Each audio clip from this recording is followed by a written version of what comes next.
Hello everyone. Fever के case को हम किस तरह से मैनेज करें, आज उस बारे में बात करेंगे। How to take case in fever.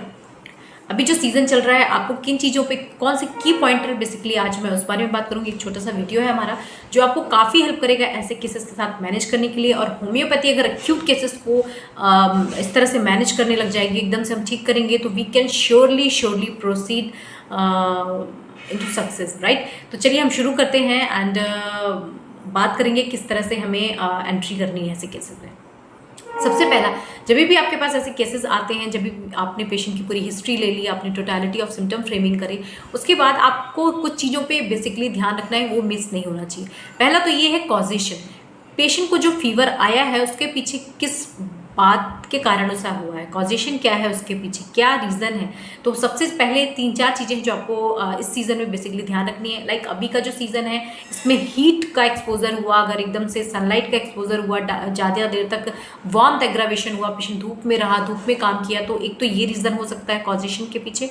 दूसरा ये है कि हैवी फूड, अभी जो पार्टी इस तरह की चीज़ें लोग करते हैं, बाहर जाते हैं, तो वहाँ पे कुछ हैवी फूड खा लिया, भारी खाना खा लिया, उसके बाद एकदम से अपच हो गई, इनडाइजेशन हो गया, और साथ में खट्टी डकारें आने लगी, या फिर नौशिया, वॉमिटिंग, लूज मोशन भी एसोसिएटेड हो सकता है, और साथ में फीवर आ गया। तो ये चीज़ें आपको हेल्प करती हैं।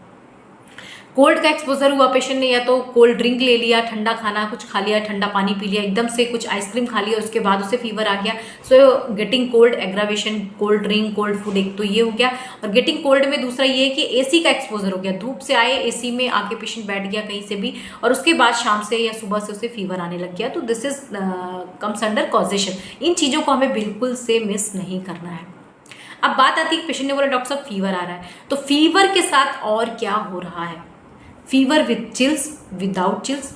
जो बुखार आया है उसके साथ पेशेंट बोला डॉक्टर साहब बहुत ज़्यादा कपकपी लग रही है, या फिर उसे कोई भी कपकपी नहीं लग रही। तो हीट इन जनरल के साथ आपने इन चीज़ों को मेंशन करके रखना है कि चिल और विदाउट चिल। इसके बाद में कुछ पॉइंट्स हैं जिनको मैंने मेंशन किए हैं, उनको देख लेते हैं।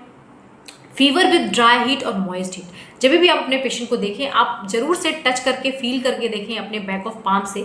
आप देखोगे या तो इंटेंस वायलेंट हीट आपको फील हो रही है, या फिर जो स्किन है वो मॉइस्ट लग रही है, उसमें स्वेटिंग है पेशेंट के साथ। तो अगर आप इन चीज़ों को देखते हो तो आपको क्लियर हो जाता है कि ये जो पेशेंट है हमारा, उसके साथ जो स्वेटिंग है, प्रोफ्यूज स्वेटिंग हो रही है, ड्राई है बिल्कुल, या फिर मॉइस्ट हीट है। तो ये हमें हेल्प कर देता है रूब्रिक फ्रेमिंग में, साथ में करेक्ट सिम्टोमेटोलॉजी को करेक्ट करने में। नेक्स्ट ये फीवर विथ कवरिंग और without covering. Patient want covering और अनकवर, है ना। कुछ पेशेंट ऐसे बोलते हैं डॉक्टर साहब मुझे बुखार आया, मैं तो बिल्कुल ओढ़ के पूरा कवर करके फुल लेटा रहता हूँ, तब मुझे अच्छा लगता है। या पेशेंट बोलेगा डॉक्टर साहब मैं तो बिल्कुल कवरिंग थ्रो कर देता हूँ, मुझे तो इतना गर्म लगता है कि मैं बिल्कुल भी बर्दाश्त नहीं कर पाता covering. So these are the symptom जो हमें हेल्प करते हैं।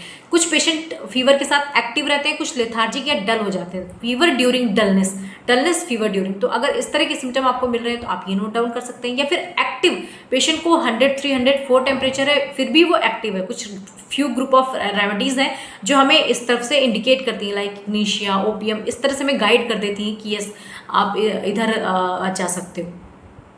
इसके बाद फीवर विद थर्स्ट और विदाउट थर्स्ट। अगर फीवर आया है पेशेंट को तो बोलेगा डॉक्टर साहब मुझे कल से प्यास बहुत ज़्यादा लग रही है, या फिर ड्राइनेस ऑफ माउथ, मुंह बहुत सूख रहा है और साथ में बहुत प्यास लग रही है। या फिर पेशेंट इसका जस्ट अपोजिट बोल सकता है डॉक्टर साहब मुंह तो सूख रहा है बहुत ज़्यादा लेकिन प्यास बिल्कुल नहीं, कंप्लीट अब्सेंस ऑफ थर्स्ट, है ना। तो थर्स्टी और thirstless, this is also important with fever और विदाउट फीवर, ये आपको नोट डाउन करना है। अदर सिम्टम है, फीवर बोल सकता है डॉक्टर साहब मुझे जब से फीवर आया है, पेशेंट बोलेगा आपको तब से मुझे सिरदर्द बहुत हो रहा है। फीवर विद हेडेक, या फिर फीवर विदाउट हेडेक। फीवर हो रहा है और साथ में सिरदर्द हो रहा है, वायलेंट हेडेक हो रहा है, बहुत ज़्यादा एक्सटेंसिव सिरदर्द है, बस्टिंग सेंसेशन हो रहा है, डॉक्टर साहब मुझसे तो बर्दाश्त ही नहीं हो रहा है। तो इस तरह के सिम्टम्स अगर हमें मिलते हैं तो हम इन सिम्टम के थ्रू की एंट्री करते हैं फ्रेंड्स, और ये हमें बहुत गाइड करता है सही सिलेक्शन करने के लिए। तो ये कुछ फ्यू सिम्टोमेटोलॉजी थी जिसे आपने अपने फीवर के केस के साथ जरूर से नोट डाउन करना है, इसे मिस नहीं करना है, क्योंकि यही की पॉइंटर हैं जो आपकी रेमेडी को निकाल सकते हैं। जो हमारा एक्यूट केस है उसमें हमें बहुत ज़्यादा एक्सटेंसिव या बहुत ह्यूज सिम्टम नहीं चाहिए होता है। We need qualitative symptom, few symptoms which can guide us to select simillimum, right. तो एक्यूट केसेस में अगर आप इस तरह से काम करते हो, अप्रोच करते हो फीवर के केस में, you can surely select right remedy and treat और cure your patient. So this is all for today. Thank you so much for watching. Subscribe करना बिल्कुल ना भूलें। Thank you.